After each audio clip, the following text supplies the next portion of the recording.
Assalamualaikum warahmatullahi wabarakatuh dan salam sejahtera. Apa khabar murid-murid? Cikgu harap semua dalam keadaan sihat sentiasa. Baiklah, untuk subjek Bahasa Melayu tahun 2 kali ini, kita akan belajar kata sendi nama.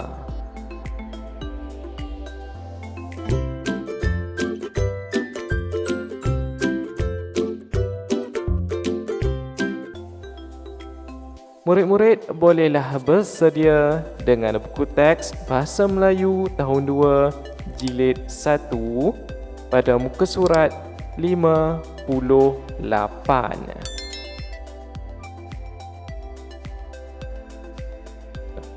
Objektif pembelajaran kita hari ini, di akhir PDPR, murid-murid dapat menggunakan kata sendi nama mengikut konteks. Jadi murid-murid, hari ini kita akan belajar kata sendi nama. Kita akan tahu macam mana nak guna kata sendi nama dan murid-murid akan tahu macam mana kita nak bina ayat, contoh ayat menggunakan kata sendi nama. Baiklah murid-murid.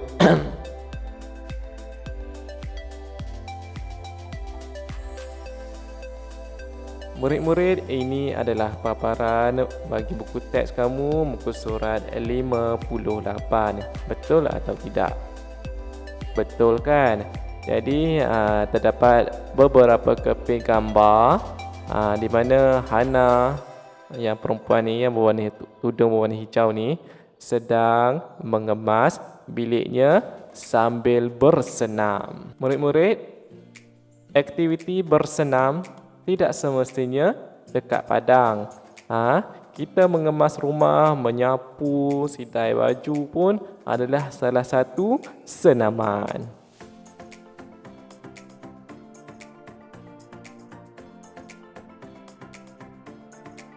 Baiklah, apakah maksud kata sendi nama?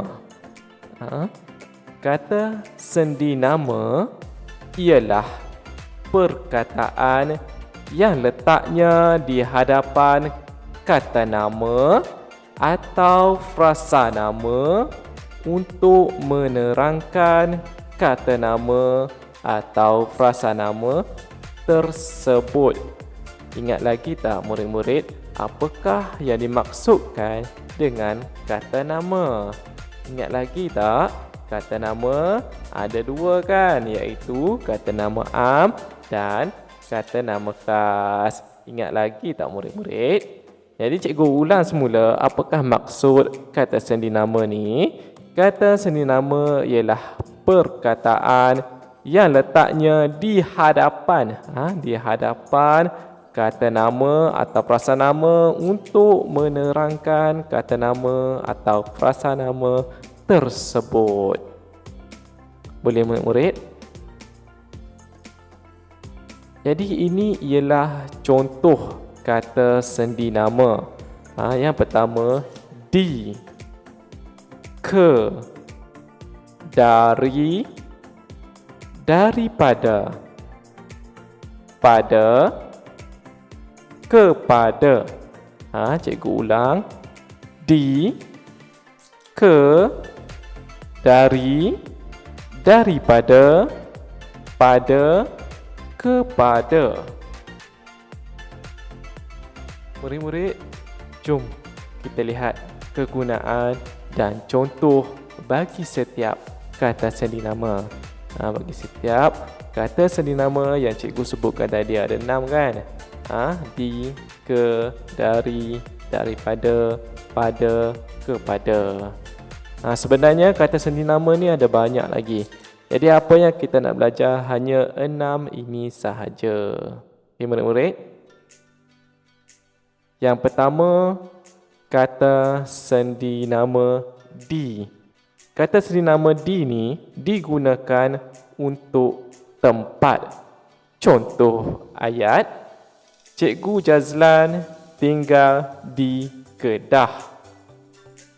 Contoh ayat kedua, Kambing-kambing paatan meragut rumput di padang.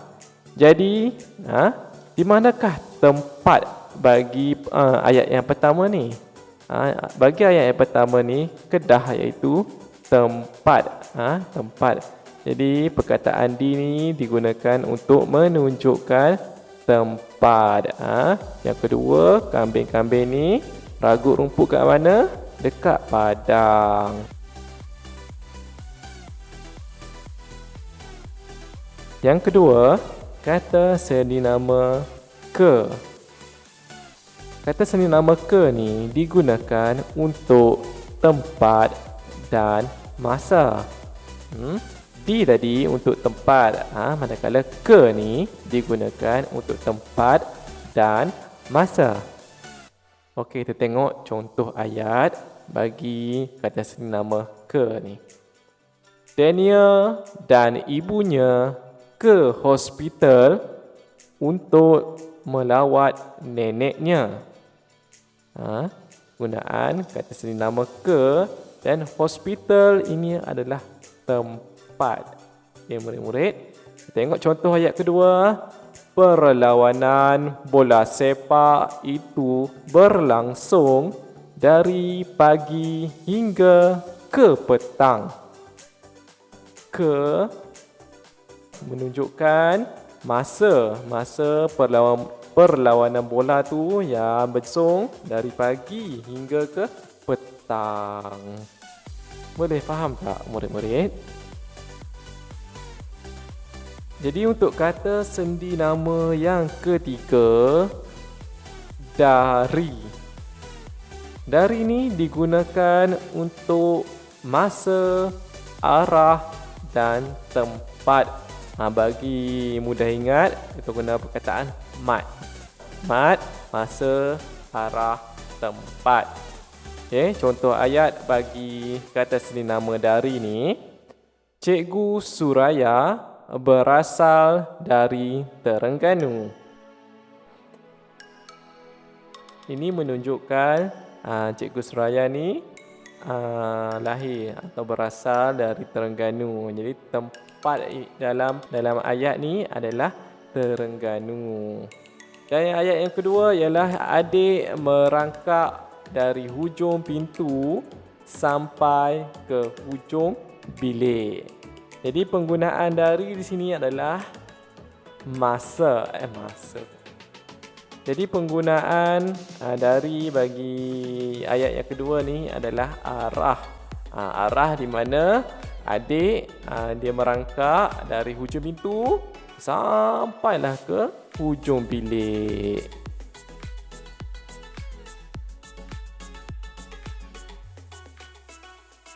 Yang seterusnya, kata sendinama daripada. Daripada. Daripada ni digunakan untuk orang, perbandingan, perbezaan asal kejadian sesuatu atau benda. Baik, kita tengok contoh ayat. Yang pertama, beg ini diperbuat daripada kulit buaya. Jadi asal beg ni, asal kejadian beg ni adalah diperbuat daripada kulit buaya. Jadi untuk ayat yang kedua, Adam lebih tinggi daripada kakaknya. Jadi di sini adalah perbezaan atau perbandingan ketinggian antara Adam dan kakaknya. Okey, seterusnya adalah kata sendinama pada.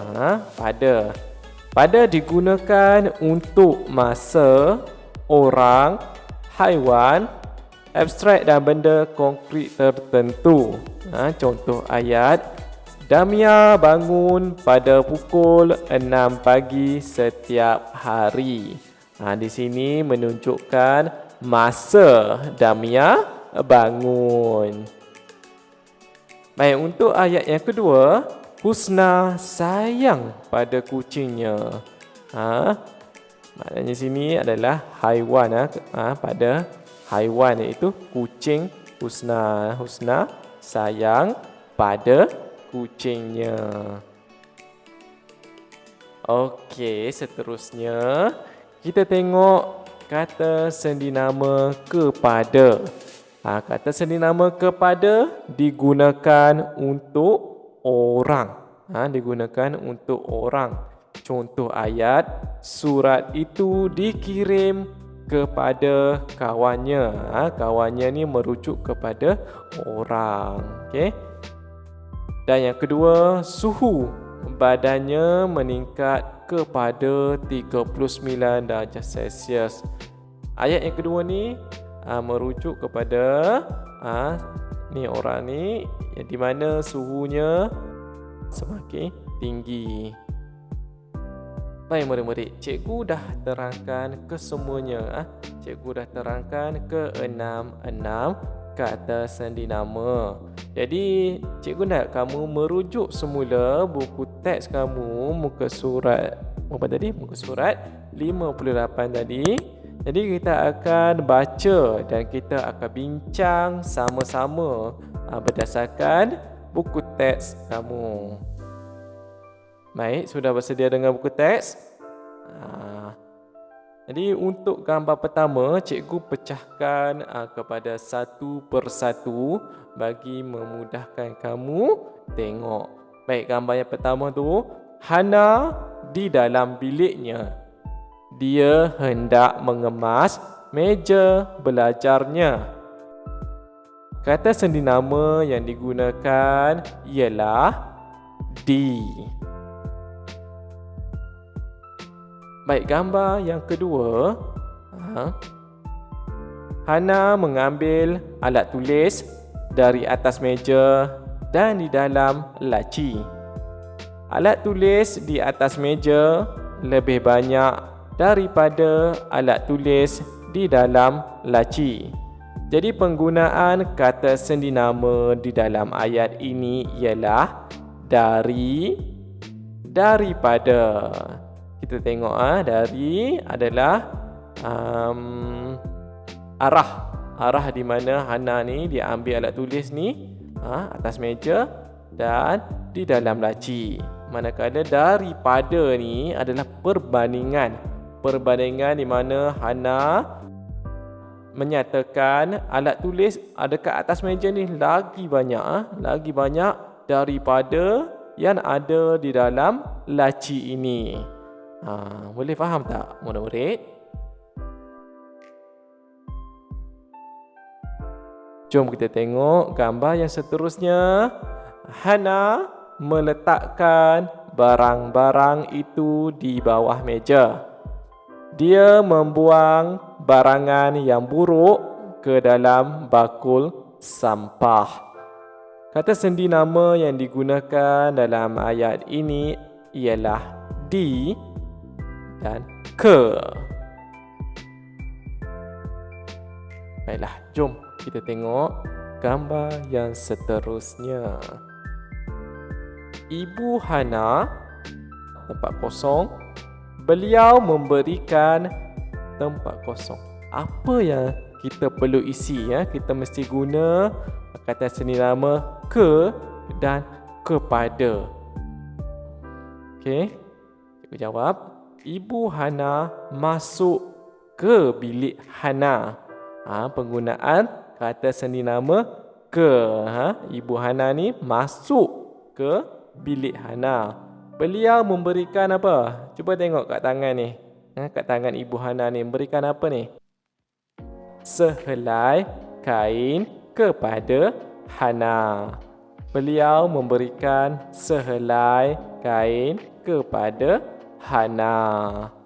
Kata sendinama yang digunakan adalah ke dan kepada. Baiklah murid-murid, jom kita tengok gambar yang seterusnya. Diberikan gambar di mana Hana sedang mengelap meja.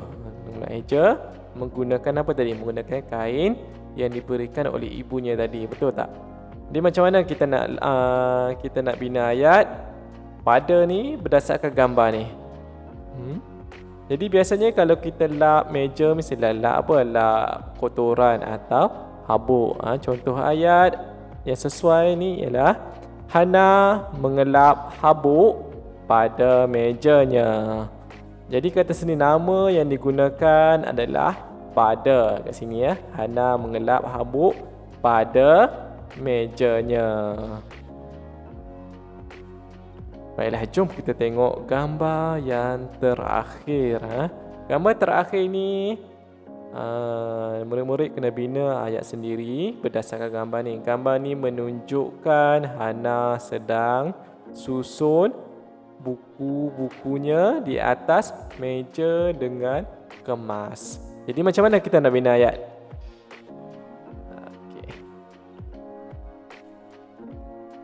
Hana menyusun buku-buku dengan kemasnya di bahagian sudut meja. Penggunaan kata seni nama di dekat sini. Di. Hana menyusun buku-buku dengan kemasnya di bahagian sudut meja. Boleh tak murid-murid? Boleh faham tak kata seni nama di dalam situasi Hana sedang mengemas ni? Okey, kalau faham, alhamdulillah. Kalau tak faham, boleh tanya cikgu. Baik, bagi tugasan kamu pada minggu ini, cikgu nak pertama, cikgu nak kamu salin maksud dan contoh-contoh kata seni nama di dalam buku tulis kamu.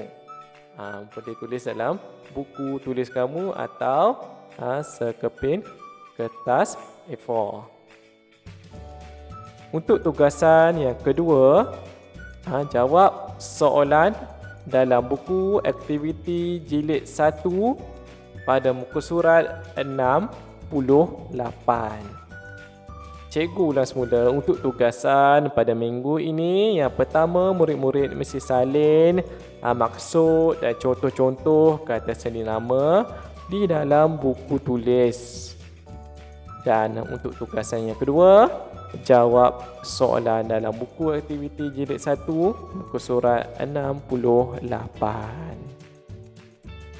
Jadi murid-murid, setakat itu sahaja PDPR kita kali ini. Cikgu harap murid-murid faham apa yang cikgu sampaikan hari ini. Sekian sahaja PDPR kita hari ini. Jumpa lagi untuk sesi PDPR akan datang. Jadi selepas ni murid-murid jangan lupa untuk like video ini. Kemudian yang mana belum subscribe lah channel cikgu untuk sesi PDPR akan datang. Okey murid-murid, jumpa lagi. Bye bye. Assalamualaikum warahmatullahi wabarakatuh.